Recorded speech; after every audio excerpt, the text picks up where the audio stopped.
Firman Tuhan kekal selama-lamanya. Malam ini malam yang luar biasa kami ada di tempat ini Bapa.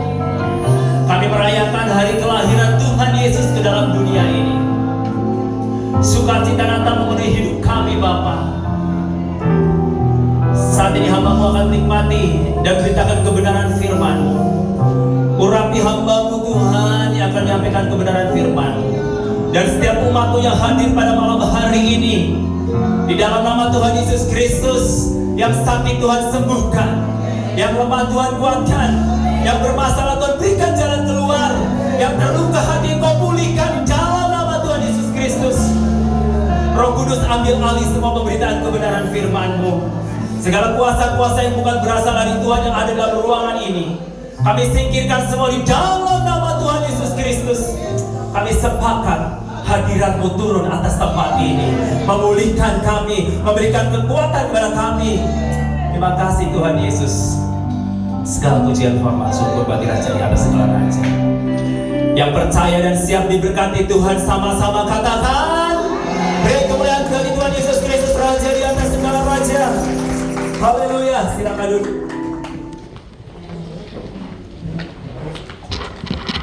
Salam saudaraku. Apa kabar? Dahsyat luar biasa. Kurang seru ya. Jadi harus kompak. Apa kabar saudaraku? Dahsyat luar biasa. Dahsyat luar biasa. Terus tepuk tangan yang lebih dahsyat lagi ya. Apa kabar saudaraku? Dahsyat luar biasa. Haleluya. Saudaraku, luar biasa atau biasa di luar? Luar biasa ya. Dan juga termasuk biasa di luar. Betul nggak? Kalau kita di dalam terus, kita bisa stres. Pada waktu zaman COVID, kita di dalam terus ya, nggak boleh keluar ya. Sehingga banyak orang yang akhirnya mati di dalam karena tidak bisa keluar. Karena kita diciptakan oleh Tuhan adalah sebagai makhluk sosial. Maksud makhluk sosial berarti kita harus berkomunikasi dengan orang lain, nggak bisa hidup sendiri. Maka dari itu saudaraku, kita perlu bersosialisasi dengan orang lain ya. Karena saudaraku, meskipun kita orang yang kaya raya, tetap butuh orang lain. Kita meskipun punya perusahaan yang besar, kita tetap butuh orang lain, butuh karyawan, butuh pegawai. Kita punya restoran yang mewah, tetap butuh orang lain. Siapa yang di sini bisa hidup sendiri tanpa orang lain? Orang-orang yang berhasil, mungkin yang punya hotel ini pasti butuh orang lain. Kalau yang punya hotel begini nggak butuh orang lain, pasti kita nggak ada di sini. Mereka juga butuh kita, betul? Untuk apa? Menyewa, untuk nginap di sini. Mereka perlu orang lain. Jadi saudaraku, kesuksesan seseorang pasti ada campur tangan orang lain. Amin. Karena kita makhluk sosial. Maka dari itu saudaraku, kita berteman sebanyak mungkin supaya kita saling tahu dan saling kenal, sehingga hidup kita tidak monoton. Karena saudaraku yang kekasih dalam Tuhan, hari ini saya berbicara di tempat ini, saya percaya karena Tuhan suruh saya ke tempat ini. Tapi yang pertama karena Ibu Lena menelpon saya. Sudah lama beliau menelpon saya, karena dia lihat di Facebook saya ada di Manado, langsung ditelepon, kesinilah. Saya bilang saya berdoa dulu, ya kan? Segala sesuatu harus berdoa, minta tuntunan Roh Kudus. Betul nggak itu dari Tuhan? Takutnya karena saya pengen pasiar di Makassar, ya. Nah, saudara-saudara yang dikasih dalam Tuhan Yesus Kristus, ya, saya ambil keputusan 2 hari saya jawab. Saudaraku, beberapa teman pengen tanggal 17 juga di Manado. Saya bilang saya sudah menjawab permintaan teman saya. Ibu Lena ini satu angkatan sama saya, saudara. Ibu Lena ini dulu kepala konsumsi. Jadi saya harus baik-baik sama beliau supaya dikasih makan. Karena dia sangat galak kalau jaga konsumsi. Ya, saya di kampus kalau lagi pengen makan enak, saya deket-deketin beliau. Ya kan? Biar cerewet-cerewet, tetap saya deketin. Karena supaya dapat apa? Makanan. Saya kenal beliau, bukan hanya tahu. Saya kenal beliau. Saudara tahu saya? Tahu saya nggak? Tidak ya. Kenal saya? Tahu aja tidak, boro-boro kenal ya. Betul nggak? Tahu karena ada itu kan, namanya sudah tahu? Sudah tahu. Tapi kenal saya nggak? Nah, baru sekarang. Tapi baru tahu kan, belum kenal. Makanya nanti kenalan. Nah, saya mau tanya sama Ibu Lena. Ibu Lena, tahu saya? Kenal nggak? Kenal. Nah, tahu dan kenal sama nggak? Beda, ya kan? Tahu dan kenal itu beda. Saya nanti akan jelaskan tahu dan kenal, ya. Saudara-saudara yang dikasih dalam Tuhan, saudara kenal dengan teman-teman di sosmed? Ada yang kenal, ada yang tidak, ya. Kalau ada teman yang kita nggak kenal adalah kita approve. Pasti lihat profilnya, ya kan? Apalagi kalau ganteng atau cantik, kita langsung approve. Nggak taunya dia profilnya bohong. Filter, ya kan? Filter. Makanya ibu-ibu nggak usah pusing zaman sekarang, nggak perlu, karena cukup ada apa? Ada bedak Oppo dan dokter Samsung. Iya. Jadi bedak Oppo dan dokter Samsung, karena apa? HP itu bisa membuat orang itu jadi glowing. Tapi pada waktu di sosmed doang terlihat apa? Ketika ketemu realnya, astagfirullah, ya kan? Makanya, saudaraku, banyak ibu-ibu pasti akan berbelanja apa? Kosmetik, skincare. Justru sekarang produk yang paling laku adalah skincare, karena ibu-ibu pengen tampil cantik supaya glowing, ya. Glowing mukanya, ya kan? Biar orang melihat tertarik dengan kita, apalagi suami kita. Kalau suami kita lihat kita glowing, dia akan betah di rumah. Tapi saya percaya, suami-suami di sini pasti akan tetap betah di rumah meskipun istrimu tidak glowing. Karena glowing butuh biaya. Pasti bapak-bapak itu paling, kalau misalkan, "Pak, mau beli ini boleh nggak?" "Nggak usah lah, papa, mama sudah cantik kok." Tujuannya sebenarnya itu supaya jangan pengeluarannya yang terlalu besar. Contohnya nih, menjelang Natal, pasti ibu-ibu pengen belanja di mall kan? Ya. Nah, kalau ibu-ibu kan pasti di mall pilih-pilih yang bagus-bagus ya. Kalau bapak-bapak lihat apanya? Jadi triknya bapak-bapak, kalau ibunya bilang, "Ini bagus banget ya Pak," belum langsung bilang bagus, cek dulu harganya. Kalau murah baru bilang, "Oh bagus banget ini Bu." Gitu kan. Kalau mahal harganya kurang bagus, nggak cocok. Ibu keras banget pengalaman pribadi ya. Tapi saya percaya bapak-bapak yang di sini nggak ada. Maksudnya nggak ada yang ngaku, gitu kan. Nah, saudara-saudara yang kasih dalam Tuhan, tema hari ini adalah sudah tahukah Anda siapa Yesus? Saya percaya yang datang ke tempat ini hari ini karena sudah tahu siapa Yesus. Tapi sudah kenal Yesus belum? Hah? Oke. Mari kita buka Alkitab kita dalam Matius 1 ayat 20 sampai 21. Mari kita bangkit diri semua. Saya akan membaca ayat yang 20. Saudara baca ayat yang ke-21. Firman Allah berbunyi demikian, tetapi ketika ia mempertimbangkan maksud itu, malaikat Tuhan nampak kepadanya dalam mimpi dan berkata, "Yusuf anak Daud, janganlah engkau takut mengambil Maria sebagai istrimu, sebab anak yang di dalam kandungannya adalah dari Roh Kudus." 21, 23.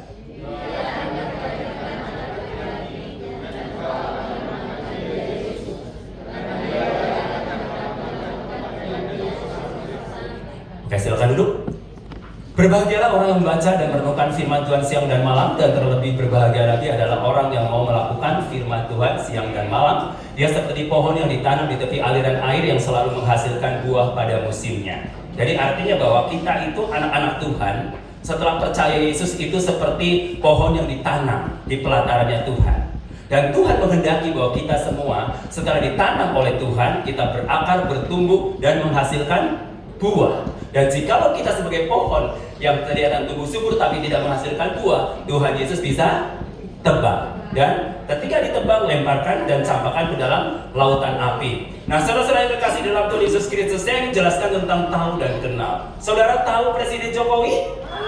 Tahu, semuanya pasti tahu karena sudah lihat di televisi ya. Siapa yang sudah bertemu dengan Presiden Jokowi? Belum. Saudara kenal Presiden Jokowi? Kenal? Ya. Saya pernah foto bareng, tapi saya tidak kenal beliau. Saya hanya tahu. Saudara tahu Agnes Monica? Tahu. Kenal nggak? Kalau kenal, pasti pada waktu follow Instagramnya Agnes Monica, pasti kalian di follow back. Nah, ada kalian kenal Syahrini? Tahu. Nah, saudara memfollow Instagramnya para selebritis nggak? Hah? Ya. Adakah selebritis yang follow back saudara? Kenapa dia tidak follow back? Karena dia tidak kenal. Tapi kalau dia kenal pasti follow back. Ya. Kalau dia kenal kita pasti dia follow back. Tolong dong follow back, ya kan? Kita kan adalah berteman di Instagram atau di Facebook. Kalau kenal pasti dia. Tapi kadang juga karena kenal juga pengen tahu supaya berkenalan. Betul? Ya. Saudara-saudara kekasih dalam Tuhan, kita tahu presiden kita Joko Widodo, tapi belum tentu kenal. Dan saya percaya semua orang yang ada di sini tahu siapa Yesus. Tapi apakah semua orang yang ada di sini mengenal siapa Yesus? Tahu dan kenal itu beda. Kalau tahu, semua orang juga tahu. Dan semua atau bahkan seluruh dunia tahu siapa Yesus. Dan orang yang saat ini nggak di dalam gereja pun dia tahu siapa Yesus. Tetapi apakah seluruh dunia itu mengenal siapakah Yesus? Tidak. Kenapa semua orang tahu siapa Yesus dan berhak tahu siapa Yesus? Karena Yesus itu adalah Tuhan. Bukan hanya untuk suku tertentu, bukan hanya untuk orang Kristen, tapi Yesus itu Tuhan untuk semua bangsa. Yesus itu Tuhan untuk semua suku bangsa. Dan bukan hanya suku tertentu. Dan bukan hanya suku Manado, bukan hanya untuk orang Papua, bukan hanya untuk orang Flores. Kan biasanya saudara kalau lihat, oh orang Flores pasti dia Kristen atau Katolik. Betul nggak? Oh, orang Manado pasti dia Kristen atau Katolik. Betul nggak? Oh, orang Jawa pasti bukan Kristen. Ya, ya kan? Seperti itu kan? Nah, saudara-saudara yang kekasih dalam Tuhan, padahal Yesus harus diketahui oleh semua suku bangsa, baik Jawa, baik Papua, baik Flores, baik Manado, orang Chinese, semua berhak tahu, dan juga termasuk orang Bugis berhak tahu siapa Yesus. Masalah percaya dan mengenal dia itu urusan kita masing-masing. Tapi saya percaya yang ada di tempat ini bukan hanya sekedar tahu siapa Yesus, tetapi dia harus kenal siapa Yesus. Karena jikalau kita tidak kenal siapa Yesus, hanya sekedar tahu, itu sama saja dengan orang-orang di luar sana yang hanya tahu siapa Yesus tetapi tidak kenal secara pribadi siapa Yesus yang sebenarnya. Kenapa saya ambil keputusan mengenal Tuhan Yesus Kristus? Dulu saya tahu, sebelum tahun 1988, saya tahu siapa Yesus. Saya tahu dia adalah seorang nabi. Dia adalah seorang nabi, saya tahunya. Karena saya nggak mau mengakui bahwa dia juru selamat. Karena hanya tahu dia nabi. Nabi Isa, ya kan? Nabi Isa yang lahir dari perawan Maria. Nah, saudara-saudara yang kekasih, saya tahu itu siapa Isa Al-Masih, siapa itu Yesus. Saya tahu, tetapi saya tidak kenal dia. Maka dari itu saya nggak percaya sama dia, saya nggak buka hati untuk dia. Contohnya, saudara yang baru mulai berpacaran, kalau mau baru pertemuan pertama, kenalan, untuk tahu kira-kira nih anak-anak muda langsung buka hati nggak? Hah? Langsung buka hati? Kalau langsung buka hati murahan banget ya. Ingat, Tuhan kita murah, tapi kita bukan murahan. Amin. Pasti kita tahu pertama dulu, ya kan? Kalau tahu kita masih bisa buka hati langsung? No, ya kan? Misalkan kita kenalan di Facebook atau Instagram, pasti kita pengen ketemu, betul? Tapi apakah saudara sudah kenal dia? Belum tentu. Baru tahu di Instagram, profilnya begini, ya kan? Belum tentu kita ketemu kita langsung suka. Nah, saudara-saudara terkasih dalam Tuhan Yesus Kristus, pada waktu mungkin kita ketemu, kita baru tahu apakah ingin mengenal lebih dalam. Kalau kita ingin menjalin hubungan lebih dalam lagi untuk ke tahap pacaran, ke tahap pernikahan, pasti kita akan mengenal lebih dalam lagi. Kita harus mengenal supaya apa? Kita tidak menyesal pada waktu mengambil keputusan untuk married dengan dia. Kita tidak pernah menyesal ketika ambil keputusan married dengan menikah dengan dia. Karena apa, saudaraku? Pernikahan di dalam kekristenan sekali untuk selamanya. Ingat, saudaraku, sekali untuk saya tadi naik Grab, saudaraku, dari Mall Pipo. Kebetulan ada anak rohani saya, dia yang buka kafe Tanah Merah, ya. Nah, saya dari sana ketemu, saya kan ditinggal sama tim karena sibuk untuk acara. Gak apa-apa, saya bisa naik Grab kok. Selama di Indonesia, selama di muka bumi ini saya bisa naik Grab. Surga aja saya berani, apalagi di bumi. Ya kan? Surga aja saya berani, apalagi di bumi. Kenapa surga saya berani? Karena saya punya Tuhan Yesus yang pernah naik turun surga loh. Tuhan yang kita sembah bukan hanya tahu tentang surga, tapi dia tinggal di surga bersama Bapa kita. Bahkan dia diutus ke dalam dunia ini, dari surga turun ke dalam dunia mengambil rupa seorang hamba. Nah, saudara-saudara yang sedang pada waktu cerita ini, sopir Grabnya ngobrol-ngobrol, saya kaget. Waduh, keren banget ini Grabnya. Kok apa mobilnya? It's RV. Sampai saya di tempat itu. Pada waktu dia datang, saya diam. Karena kan biasanya Grab kan Xenia, ya kan? Terus apa? Kalia, ya kan? Terus Datsun, ya. Ini kok SRV, ya kan? Satu, boros bensinnya, kan rugi, betul kan? Kedua, mahal harganya. Terus saya naik. Saya berkenalan, saudaraku, berkenalan. Cerita-cerita, bener gak sih ini? Bapak kok Bapak Grab kok HRV keren amat sih, seperti gitu. Dia cerita. Pokoknya dia cerita bla bla bla bla. Wah, langsung cerita, dia langsung terbuka. Cerita. Wah, saya punya istri lebih dari satu, Pak.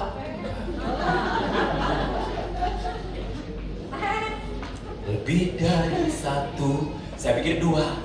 Oh, dua, Pak. Lebih, katanya.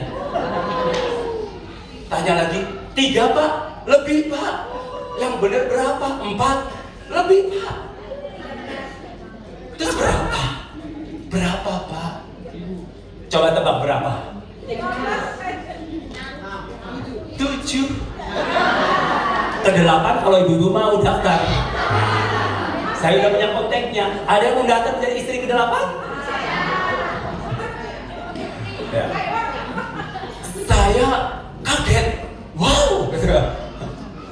Jadi di sini ada, di sana ada, di mana-mana itu harus ada, ya kan?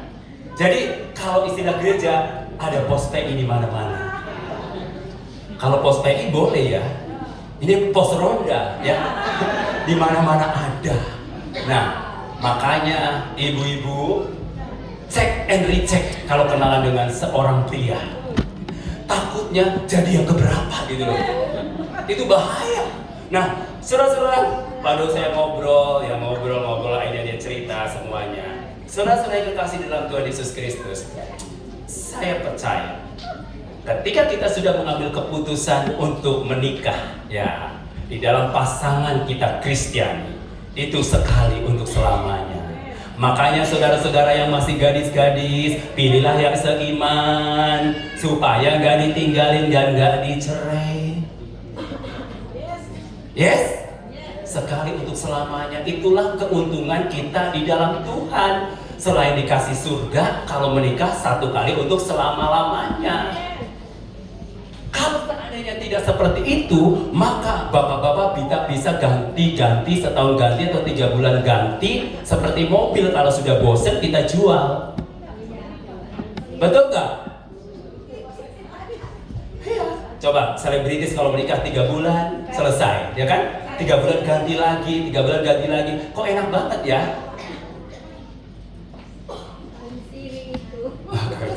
Gak tau lah pokoknya. Nah, saudara-saudara terkasih di dalam Tuhan Yesus Kristus, kenapa saya harus menerima Dia sebagai Tuhan dan Juru Selamat, saya bukan hanya sekedar tahu, tapi saya harus kenal Dia. Sebelum tahun 1988, saya baru tahu siapa Yesus. Tetapi Agustus 1988, saya baru kenal siapa Yesus yang sebenarnya, saudaraku. Dan ternyata Dia adalah Juru Selamat. Dia salah satu Juru Selamat atau satu-satunya? Satu-satunya. Berarti only one. Ada nggak yang lain kalau satu-satunya? Nggak ada. Roma iramanya dia banyak jalan menuju Roma. It's okay. Banyak jalan menuju Makassar, banyak jalan menuju ujung Pandang, banyak jalan menuju ke Jakarta. Betul.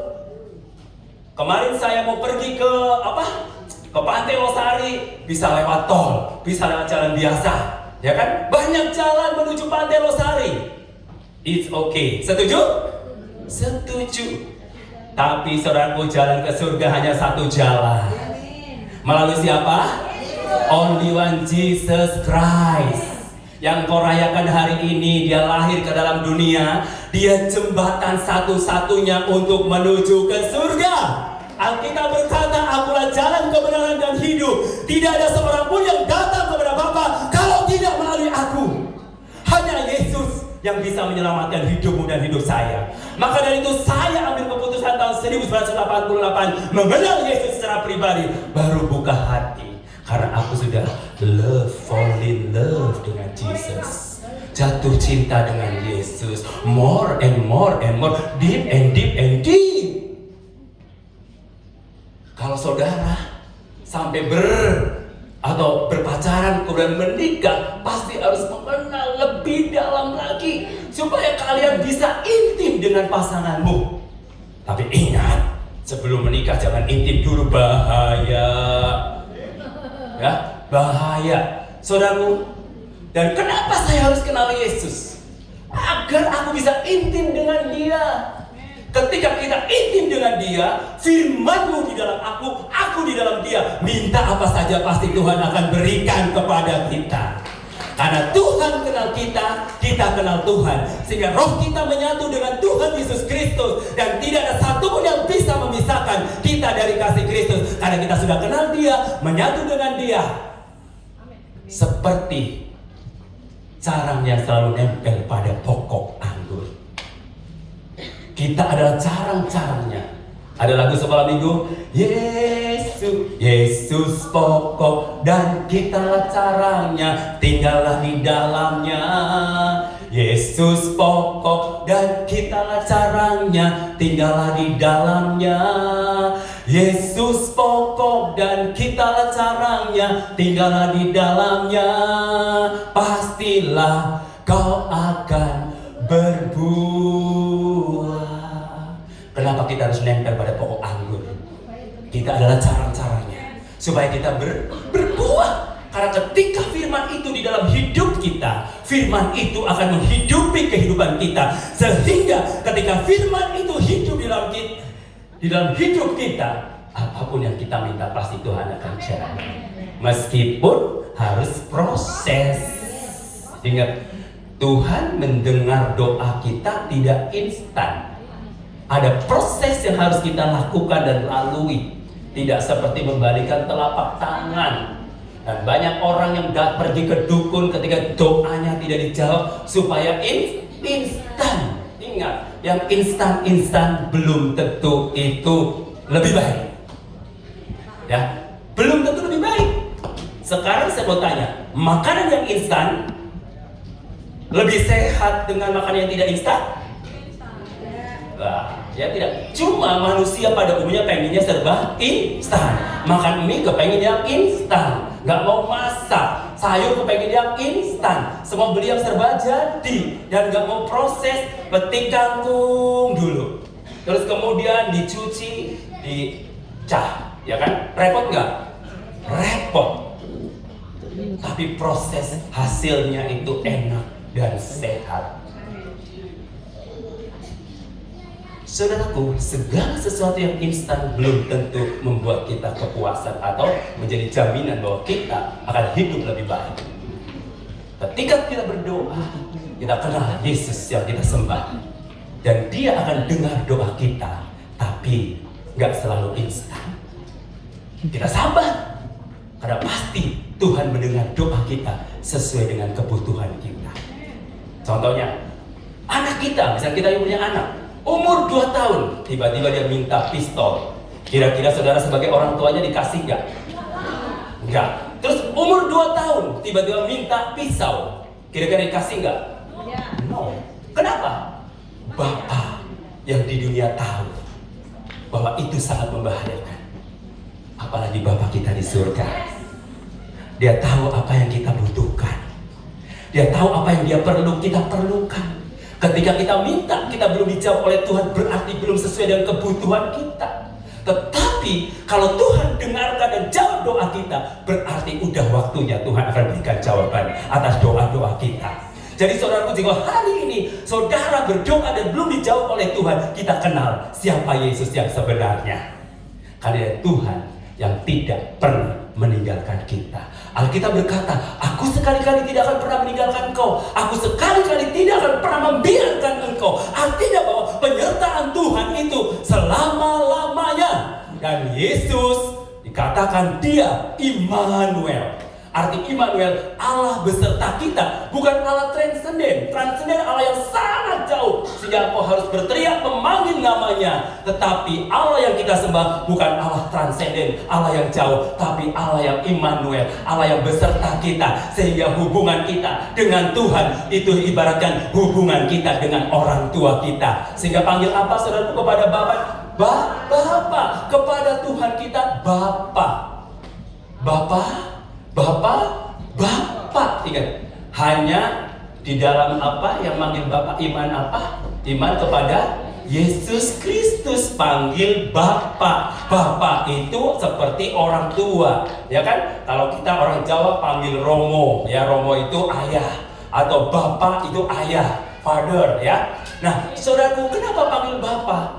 Karena segala kutuk, segala penghalang sudah diputuskan oleh kuasa kebangkitan Yesus Kristus.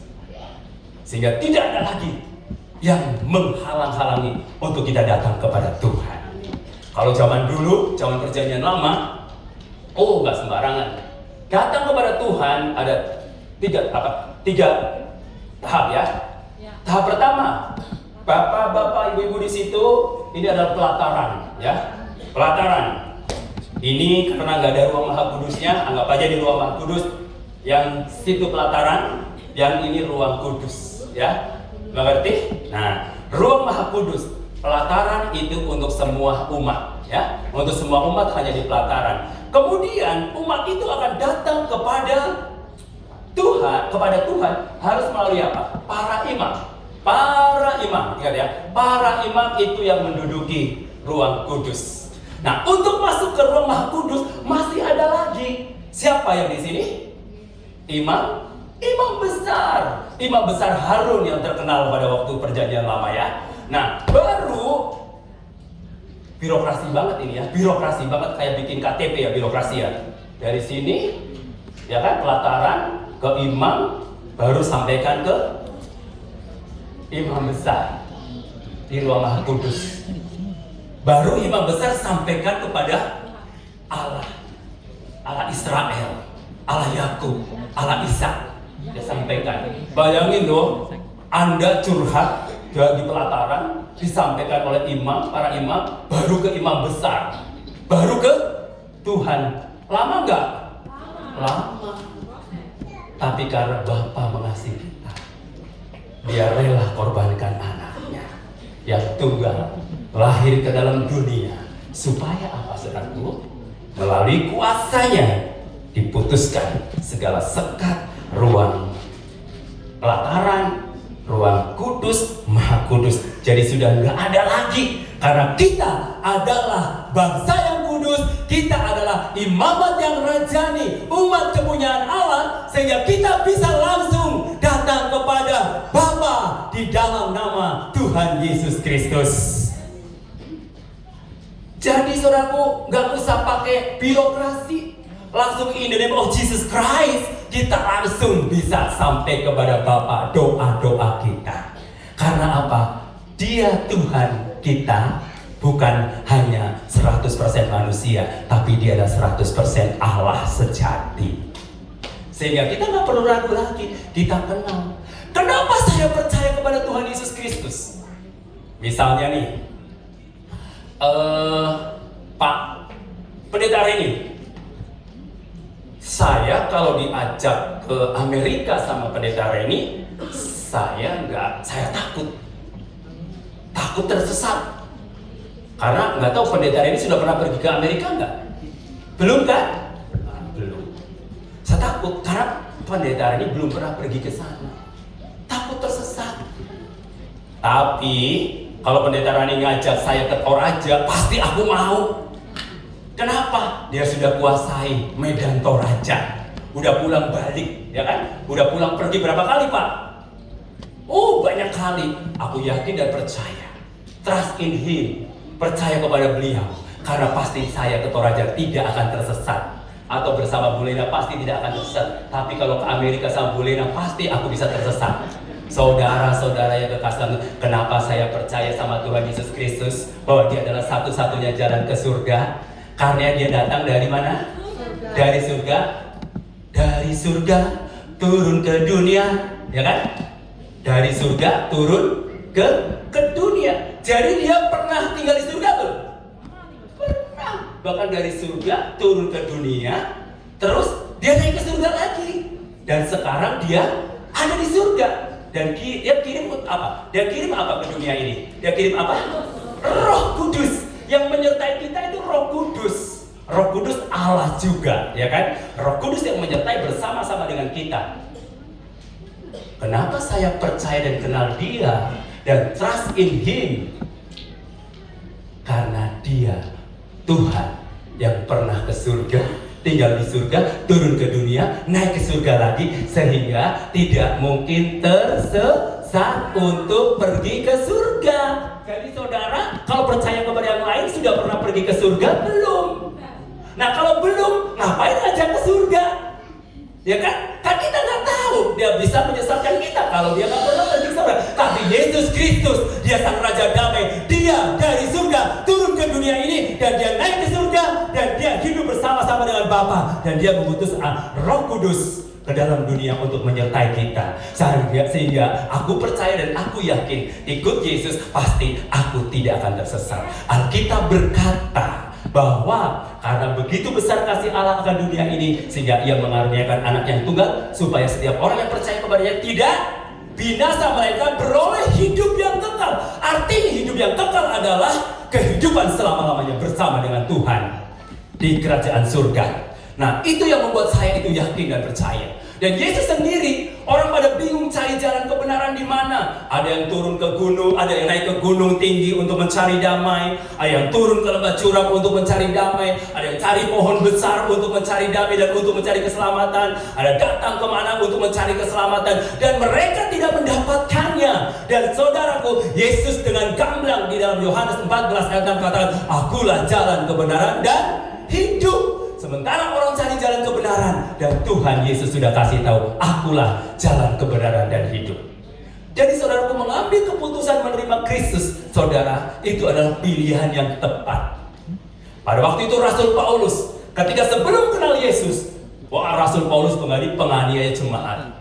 Dia orang Farisi asli, suku Ibrani asli. Dia kemudian disurat pada hari ke-8 untuk hukum Taurat, dia sempurna melakukan hukum Taurat. Tetapi saudara-saudara, Paulus setelah berjumpa dengan Yesus Kristus, dia katakan apa? Semua aku anggap rugi setelah mengenal Tuhan Yesus Kristus. Dan dia katakan bahwa yang mengenal hukum Taurat di suku Ibrani asli, terus orang Farisi, dari orang Farisi, dan kemudian disunat pada hari ke-8, dan dia katakan semuanya aku anggap sampah. Sampah artinya yang dulunya sepertinya berguna, dan setelah kenal Tuhan Yesus Kristus menjadi sampah. Dan dia katakan, saudaraku, bahwa mengenal Tuhan Yesus Kristus jauh lebih berharga dari semua yang dimiliki oleh Rasul Paulus. Mengenal Yesus jauh lebih berharga dari harta kekayaan kita.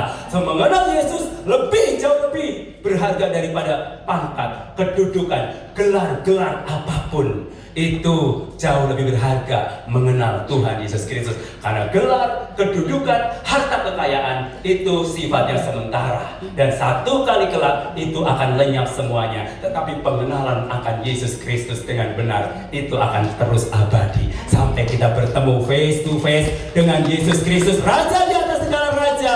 Haleluya. Yes. Jadi saudara jangan pernah menyesal ketika saudara sudah kenal Tuhan Yesus Kristus. Karena Dia Tuhan yang tidak pernah akan menyesatkan kita. Karena Dia adalah jalan kebenaran. Saudara, setelah saudara kenal Tuhan, mengenal Tuhan dengan benar, saudara, apa tugas kita?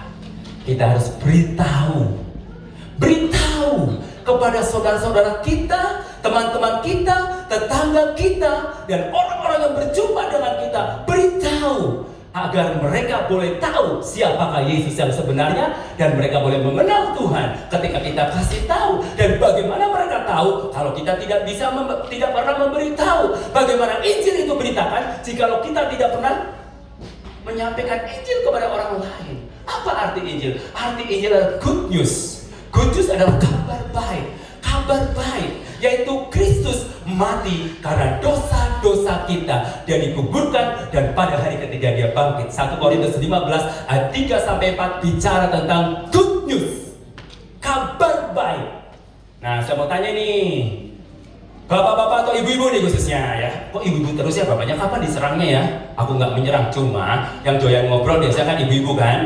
Nah, ya kan. Lebih mudah kabar baik yang menyebar atau kabar buruk? Kabar buruk, ya. Kalau orang dengar kabar buruk, misalkan si A telah selingkuh dengan si B, misalkan terjadi di dalam gereja, sudah disekorsing, ya kan, nggak boleh pelayanan. Terus di mana-mana, kenapa si A itu nggak melayani lagi? Oh, dia kan selingkuh dengan si B. Nah, misalkan seperti itu. Dari satu orang curhat kepada ibu gembala atau pak gembala kan ditanya, aduh gimana ya kalau nggak dikasih tahu, nanti bertanya-tanya. Hanya kasih tahu, tapi tolong ya, jangan dikasih tahu siapa-siapa. Betul nggak? Tolong ya. Sudah. Akhirnya yang satu cerita lagi, kenapa si B itu kok nggak pelayanan lagi? Cerita. Tapi tolong ya, jangan kasih tahu siapa-siapa. Dari satu orang, 2 orang, jadi nanti yang ke orang ketiga cari tahu. Dia nanya, jangan kasih tahu siapa-siapa. Sudah berapa orang? Lama-lama? Hah? Ya kan? Lama-lama semuanya tahu. Kabar apa? Coba seandainya kabar baik tentang Yesus Kristus ditanya, ya kan? Kasih tahu dong kabar tentang Yesus. Kira-kira semangat nggak memberitakannya? Dengan lebih semangat mana? Kabar buruk yang diberitakan atau kabar baik?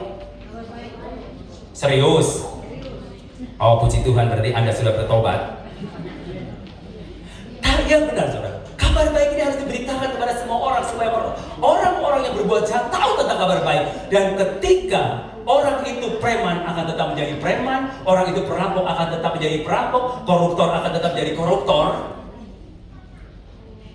Tetapi kalau dia sudah mengenal Tuhan Yesus Kristus, saya percaya terjadi metanoia, pertobatan dan perubahan yang luar biasa. Hanya Yesus yang bisa mengubah segala-galanya. Engkau yang tadinya pemarah jadi lemah lembut. Engkau yang tadinya pelit dan kikir jadi murah hati. Engkau yang tadinya tidak mau kenal dengan orang lain, sombong, jadi rendah hati, humble. Kenapa? Mengenal Yesus. Jadi kalau orang Kristen masih sombong, berarti dia belum kenal Yesus. Baru naik mobilio sudah gak mau kenal sama kita. Apalagi Lamborghini, ya. Kalau orang Kristen masih kikir, berarti dia belum kenal siapa Yesus. Karena Yesus murah hati. Kalau orang Kristen masih pemarah, berarti dia belum kenal Yesus. Karena Yesus lemah lembut. Boleh marah, tapi bukan pemarah. Boleh marah, tapi bukan pemarah. Beda ya, marah dengan pemarah. Marah, kita bisa marah. Yesus saja pernah marah, betul? Pada waktu bait Allah dijadikan tempat jual beli, ya, tukar uang dan sebagainya. Yesus marah sampai balikan meja karena saking marahnya. Tapi saudaraku, kemarahan kita bukan asal marah, tapi marah ada reason, ada alasan. Kenapa? Marah karena ketidakbenaran, kita siap untuk marah, tapi bukan pemarah. Agar orang yang kita marah, dia berubah dari tidak baik menjadi baik, dari jalan yang tidak benar menjadi ke jalan yang benar. Itu tujuannya kita marah, bukan pemarah. Itu beda, jadi harus bedakan. Nah, saudara-saudara yang dikasih dalam Tuhan Yesus, ketika kita kenal Yesus, ada perubahan yang luar biasa. Perubahannya apa, saudaraku? Kita mengasihi Tuhan itu identik, harus sejalan dengan mengasihi sesama. Love God, love people. Kalau kita berkata, aku cinta Tuhan, aku mengasihi Dia lebih daripada segala-galanya, tetapi engkau masih bermusuhan dengan suamimu atau istrimu, engkau masih bermusuhan dengan teman-temanmu atau tetanggamu atau dengan gembalamu, saudaraku, itu bullshit, omong kosong. Meskipun engkau di depan, wah, aku mengasihi engkau Yesus dengan segenap hatiku, sampai nangis, aku mengasihi. Langsung Tuhan bilang, bullshit, omong kosong. Kenapa? Karena yang kelihatan aja nggak cinta, apalagi yang tidak kelihatan. Makanya salib Kristus itu adalah the perfect, sempurna, ya. Hubungan ke atas dengan Tuhan dan hubungan ke horizontal adalah dengan sesama. Love God, love people. Digenapi semua isi Alkitab, perjanjian baru, perjanjian lama. Hanya intinya di dalam Matius 22 ayat 37 sampai 39. Kasihlah Tuhan Allahmu dengan segenap hatimu, dengan jiwamu, dengan akal budimu, kekuatanmu, dan kasihlah sesama manusia seperti dirimu sendiri. Percuma engkau bisa hafal hayat dari perjanjian lama, dari Kejadian sampai Wahyu, tetapi tidak mempraktekkan dan mengenal Tuhan dengan benar, yaitu dengan praktek kasih. Karena kekristenan itu bukan bicara agama, kekristenan itu bukan bicara ritualisme, tapi kekristenan bicara relationship dengan Tuhan kita. Pada waktu kita menjadi orang, pada waktu zaman perjanjian baru, kenapa muncul kata orang Kristen? Karena apa? Mereka hidup menjadi serupa dengan Kristus. Mereka hidup sama seperti Kristus. Meskipun banyak tantangan, dia tetap rendah hati. Nah, di Antioquia muncul kata Kristen. Asal kata Kristianos, artinya pengikut Kristus menjadi serupa dengan Yesus. Itu. Jadi kekristenan bukan agama. Cuma karena kita di Indonesia harus punya agama. Kalau di KTP kita nggak ada agama, berarti kita ateis. Dan ateis tidak berhak ada di Indonesia, kecuali kalau saudara di luar negeri. Nggak dipersoalin tentang agama. Makanya di Indonesia kan paling krusial adalah masalah agama. Ingat, Tuhan Yesus tidak pernah bicara tentang agama. Siapa yang pernah baca Alkitab Yesus bicara agama? Bahkan menegur ahli-ahli Taurat dan ahli-ahli agama. Kamu mulutnya memuji Tuhan, kamu mulutnya menyembah Tuhan, bibirmu menyembah Tuhan, tetapi hatimu jauh dari Tuhan. Dan bangsa Israel pernah ditegur seperti itu oleh Tuhan Yesus. Karena apa? Mulutnya menyembah Tuhan, bibirnya menyembah Tuhan, tapi ternyata hatinya jauh dari Tuhan. Saudara boleh menipu gembalamu, saudara boleh menipu teman-temanmu, saudara boleh menipu di altar, tetapi Tuhan kita tidak pernah tertipu. Karena Tuhan tidak pernah tertipu dengan performa kita, tapi Tuhan melihat hati kita. Ketika Tuhan sudah kenal hati kita, kita mengenal Dia, kita lakukan terus. Saya percaya saudaraku, karena goal daripada semuanya itu adalah menjadi serupa dengan Yesus Kristus. Kalau kau punya hafalan dari ayat Kitab Kejadian, jadi sampai wahyu, tapi kau tidak punya kasih, itu semua gak ada gunanya. Buat apa kau jadi orang Kristen? Waduh, jadi orang Kristen itu gak normal. Saya waktu cerita tentang Yesus, itu dibilang gak normal katanya orang Kristen. Orang Kristen itu abnormal. Setuju gak? Memang abnormal. Kenapa abnormal? Ditampar pipi kiri, berikan. Normalnya apa kalau ditampar pipi kiri? Tempiling balas, ya kan? Betul nggak? Gigi ganti, mata ganti. Normalnya, musuh harus diberkati atau dibenci? Bener nggak? Normalnya, abnormalnya? Makanya orang Kristen disebut apa? Abnormal. Abnormal. Musuh kan harus dibenci, tapi Yesus bilang, kasihlah musuhmu, berkatilah musuhmu, doakanlah musuhmu. Oh, berkati. Kira-kira saudara sanggup nggak sama orang yang pernah melukai hatimu, terus saudara berkati dan doakan dan peluk cipika-cipiki? Kira-kira sanggup nggak? Sanggup nggak? Hah? Sanggup nggak? Kalau belum sanggup, bertobat, jangan jadi orang Kristen.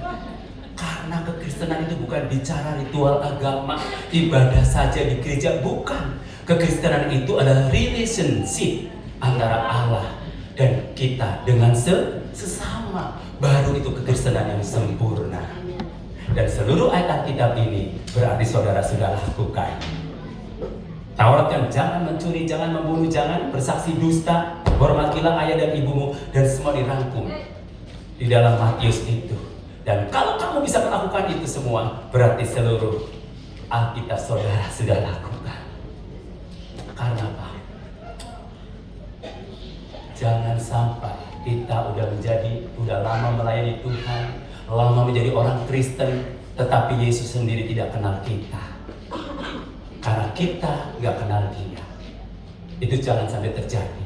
Sehingga saudara akhirnya menggenapi bukan setiap orang yang berseru kepadaku Tuhan, Tuhan, melainkan orang yang melakukan kehendak Bapa. Engkau teriak Tuhan, Tuhan, Tuhan, Tuhan, tapi nggak kenal kehendak Bapa. Kehendak Bapa itu apa?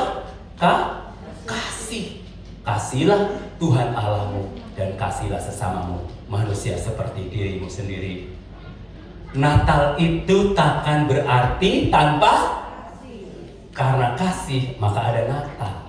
Dia lahir ke dalam dunia karena dia cinta saudara. Dan setelah saudara cinta Tuhan dan mengenal Tuhan, apa yang saudara harus lakukan? Saudara beritakan kasih itu kepada semua orang, agar orang itu mengenal kasih, mengenal kebenaran, hidup dalam kasih, sehingga tidak ada permusuhan. Agama hanya mendatangkan permusuhan, tapi kasih Kristus akan memberi kedamaian yang luar biasa. Yang Yesus perintahkan bukan perintahkan agama supaya orang itu menjadi orang Kristen, tapi yang Yesus perintahkan adalah beritakanlah kasih Kristus kepada semua orang, agar mereka boleh menerima kasih Kristus. Karena Yesus sesungguhnya Dia adalah kasih. Love God, love people. Melalui Natal ini kita harus beritahu dan beritakan kasih Kristus kepada semua orang, sehingga Tuhan akan kenal kita. Ketika aku lapar, Engkau memberi aku makan. Ketika aku haus, Kau memberi aku minum. Ketika aku di penjara, Kamu menengok aku. Ketika aku di rumah sakit, kalau sakit, Kau menjenguk aku. Ketika aku telanjang, Kau memberi aku pakaian. Ketika aku tidak ada tempat tinggal, Kau memberi tumpangan. Lalu orang itu bertanya, apakah Yesus pernah mengalami seperti itu? Dia katakan, ketika engkau melakukan kepada salah saudaraku yang paling hina, berarti engkau melakukannya untuk aku. Jadi Yesus mengenal kita bukan dari performance physically kita, tetapi dari perbuatan kita. Maka dari itu, kalau kita sudah mengenal Tuhan, bukan masalah berapa lama kita jadi orang Kristen, tapi yang menjadi persoalannya, apa yang kau lakukan sejak kau mengenal Kristus secara pribadi. Kalau saudara pergi ke kuburan, ada batu nisan. Lahir tahun 1945, meninggal tahun 2023. Yang terpenting lahirnya atau matinya? Paulus bilang mati, lahir dan mati sama saja. Kalau lahir dia harus memberikan buah, mati di dalam Kristus adalah keuntungan. Yang paling penting di dalam batu tulisan itu apa? Tulisan lahirnya atau matinya? Tahun lahir? Bukan. Tanda strip. Tanda strip, ya. Waktu saudara hidup. Ya, tanda strip. Nah, saudara tinggal isi itu tanda stripnya apa? Sebagai pencuri, pembunuh, atau orang yang berbuat baik, dia yang mengasihi Tuhan, sebagai orang yang dermawan, ya kan? Rela berkorban dalam pekerjaan Tuhan, atau seorang pejabat yang sungguh-sungguh mengasihi Tuhan, menjadi berkat dan baik menolong orang-orang yang miskin. Saudara tinggal tulis. Karena yang menyertai kita bukan jabatan kita, bukan harta kita, tapi yang menyertai kita adalah perbuatan baik kita. Jadi yang menjadi persoalannya sekarang setelah Yesus lahir dan kita sudah tahu siapa Yesus dan kita sudah kenal siapa Yesus, bukan berapa lama saudara mengenal Yesus, tapi yang menjadi persoalannya apa yang saudara lakukan setelah saudara kenal Tuhan Yesus Kristus. Haleluya. Lakukanlah apa yang Tuhan mau dalam kehidupanmu. Haleluya. Tuhan Yesus memberkati. Mari kita beri kemuliaan bagi Tuhan Yesus Kristus. Haleluya. Haleluya Yesus, thank you.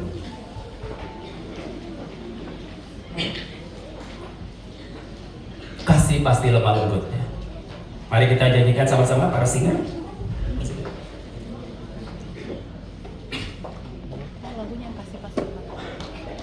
Natal itu tidak akan berarti tanpa kasih Kristus. Kita belajar bahwa kita minta belajar, ajari sama Tuhan agar kita mempraktikkan kasih itu kepada semua orang.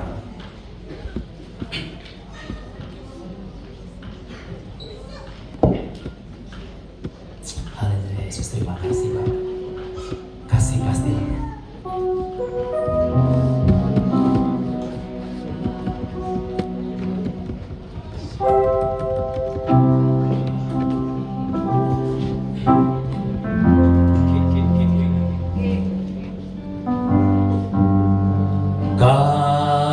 Kasih pasti lemah lembut, kasih pasti memaafkan, kasih pasti murah hati, kasihmu Tuhan. Kasih pasti lemah lembut, kasih pasti lemah lembut, kasih pasti murah hati, kasih pasti memaafkan, kasihmu Tuhan. Ajarilah kami saling mengasihi, ajarilah kami ini saling mengasihi, ajarilah kami ini saling mengampuni, ajarilah kami ini kasih-Mu ya Tuhan, kasih-Mu kudus tiada batas. Ajarilah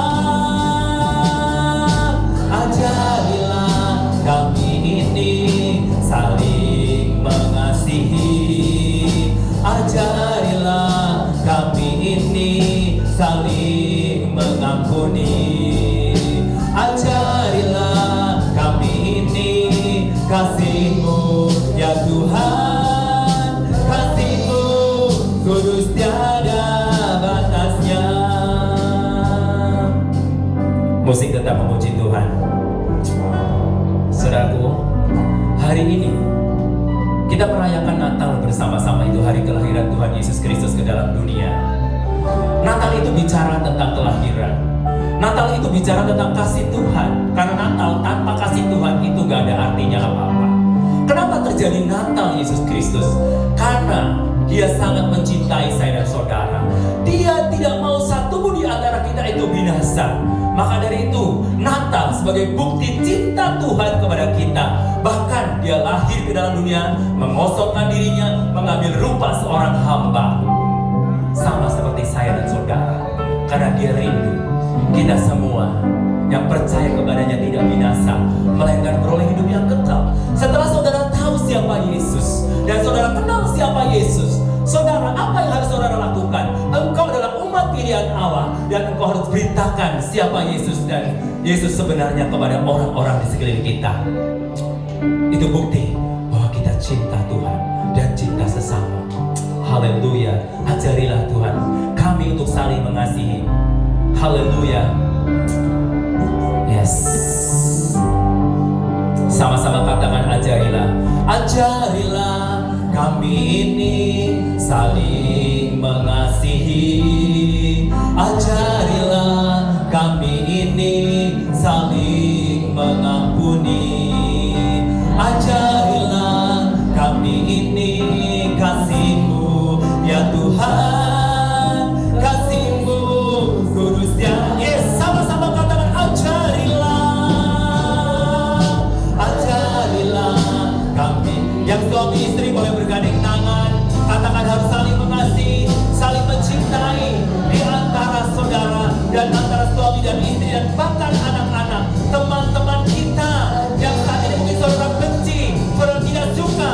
Saudara di hari Natal ini, saudara akan beritakan kasih dan meluk teman-temanmu yang pernah menyakiti hatimu dan katakan aku mengasihimu, aku mengampunimu. Bila kami ini saling mengasihi, ajarilah kami ini saling mengampuni. Ajarilah kami ini kasih-Mu ya Tuhan, kasih-Mu kudus tiada, kasih-Mu kudus tiada batasnya, kasih-Mu kudus tiada, kasih-Mu kudus tiada batasnya, kasih-Mu kudus tiada batasnya. Haleluya. Beri kemuliaan sorak-sorai buat Yesus Kristus, Raja di atas segala raja. Natal tidak akan berarti jikalau tanpa kasih-Mu Tuhan. Terima kasih. Kami percaya kasih itu akan melanda umat-Mu di tempat ini. Kasih itu akan melanda Ujung Pandan. Kasih itu akan melanda Makassar. Kasih itu akan melanda seluruh Sulawesi. Dari Sulawesi Utara, Sulawesi Selatan, Sulawesi Tenggara, Sulawesi Tengah, semuanya akan dilawat oleh Tuhan. Terima kasih Tuhan Yesus. Bahkan bukan hanya di Sulawesi Tuhan, tapi kami percaya kasih Tuhan Yesus Kristus itu akan melanda seluruh bangsa Indonesia, dari Sabang sampai Merauke, sehingga mengalami kebangunan rohani yang dahsyat dan luar biasa. Terima kasih Bapa, terima kasih Yesus. Biarlah dari tempat ini akan mengalir kasih Kristus ketika umat-Mu selesai berpisah dari tempat ini, mereka mengalami lawatan kasih Tuhan. Dan kasih itu akan diberitakan kepada orang-orang yang mereka kenal dan orang-orang yang mereka belum kenal. Terima kasih Tuhan Yesus. Terima kasih untuk hotel ini. Dan hotel ini menjadi tempat berkat. Dan banyak orang yang keluar masuk diberkati oleh Tuhan. Banyak jiwa-jiwa yang datang diselamatkan dan mengenal Tuhan Yesus Kristus. Dan diberkati gereja Gerakan Pentakosta Eklesia. Biar semakin banyak jiwa-jiwa yang bertobat melalui kegerakan gereja Gerakan Pentakosta Eklesia. Diberkati jiwa-jiwanya, diberkati orang-orang yang melayaninya, diberkati pengembalaannya, diberkati juga seluruh gereja-gereja di Makassar Ujung Pandang agar bersatu untuk membangun kerajaan Allah di tengah-tengah kota Ujung Pandang Makassar. Terima kasih Tuhan Yesus, terima kasih Roh Kudus. Kami percaya Tuhan sudah menyembuhkan yang sakit, Tuhan sudah memulihkan yang terluka, membebaskan kehidupan yang terbelenggu. Dan kami percaya kami adalah umat-Mu yang sudah diberkati Tuhan dan mau mempraktekkan kasih Kristus di dalam kehidupan kami. Terima kasih Bapa. Terpujilah Tuhan kekal selama-lamanya di dalam nama Tuhan Yesus Kristus yang sudah diberkati Tuhan. Sama-sama katakan, beri kemuliaan bagi Tuhan Yesus Kristus. Haleluya. Terima kasih Bapak Pendeta